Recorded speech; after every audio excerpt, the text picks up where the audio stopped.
যাচ্ছি আমরা রেডি হয়ে ঠাকুরনগরের মেলা। বাবা ফোন ভেঙে যাচ্ছিল। ঠাকুরনগর মেলাতে যাচ্ছি।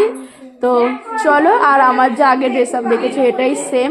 আমি একটা নিয়ে এসেছিলাম, বাট আমার পছন্দ হচ্ছে না, কারোরই পছন্দ হচ্ছে না ওই ড্রেস আপটা পরলে।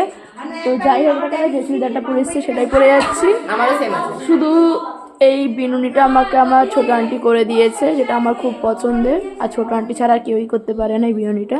সাগর বিনুনি প্লাস হচ্ছিল খেজুর বিনুনি। বনুরও ড্রেস সেম, তোমরা দেখেছো বনুর সবাই ড্রেস। সেমই পড়ে যাচ্ছে। ও সেম। ডাইরেক্ট বনগা থেকে ঠাকুরনগর আমরা যাচ্ছি তাই। তো চলো দেখতে থাকো। টাটা।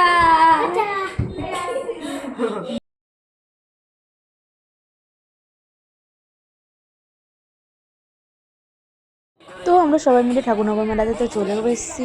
আর আমার ঠাকুরনগর মেলাতে যেতে খুবই ভালো লাগে। আর তাছাড়া হচ্ছে হলো নিজেদের রিলেটিভ থাকলে তো আরও বেশি আনন্দ বেড়ে যায়। আমার ছোটো মাসি বড় মাসি আমরা সবাই মিলে গেছিলাম। আর তোমরা কারা কারা ঠাকুরনগর মেলাতে গেছো জানাতে ভুলো না। আর আমার ভিডিওটা যদি ভালো লাগে লাইক করো, শেয়ার আর সাবস্ক্রাইব করতে প্লিজ ভুলো না।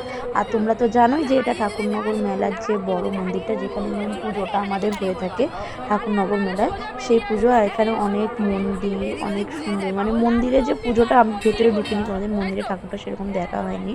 তো যাই হোক না কেন, আর সেই সময় এতটাই বৃষ্টি হয়েছে যে আমাদের দুর্ভাগ্যবশত আধা ঘন্টার মধ্যেই আমাদের আবার বাড়িতে রিটার্ন চলে আসতে হয়েছে। আর এটাই ছিল সেই ঘাট যেখানে অনেক দূর দূর থেকে মানুষরা শুধুমাত্র ঠাকুরনগরের পুণ্যতিথিতে স্নান করার জন্য এই ঘাটে আসে।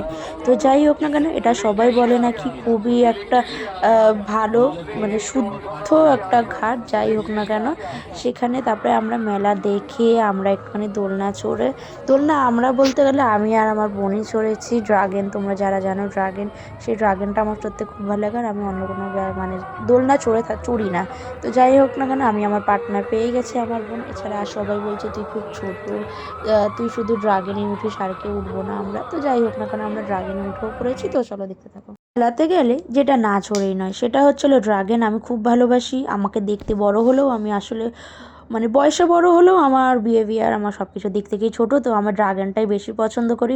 এটা নিয়ে তো অনেক ইয়ার্কি করেছিলাম আমরা বোন, আমরা দাদা সবাই মিলে। কারণ আমাকে সবাই খেপাচ্ছিল যে তুই তো ছোটো, তুই ড্রাগন চড়ছিস, তুই ছোটো বোনের মতো। সে যাই হোক না কেন, সবার কথা উপেক্ষা করে আমরা দুজনে মহাযুদ্ধে চলে গেছি। তো যাই হোক না কেন, একটু ইয়ার্কি মারছি। তো সব কিছু হয়ে যাওয়ার পর আমাদের চাঁদপাড়ায়, মানে ছোটো মাসির বাড়িতে এসেছিলাম সেদিন। এসে আমরা 13 পার্বণে বিরিয়ানি নিয়েছিলাম, mutton biryani, chicken biryani, mixed fried rice, chow mein, সে অনেক আইটেম। তো যাই হোক না কেন, এখানে শেষ করছি। তো টাটা।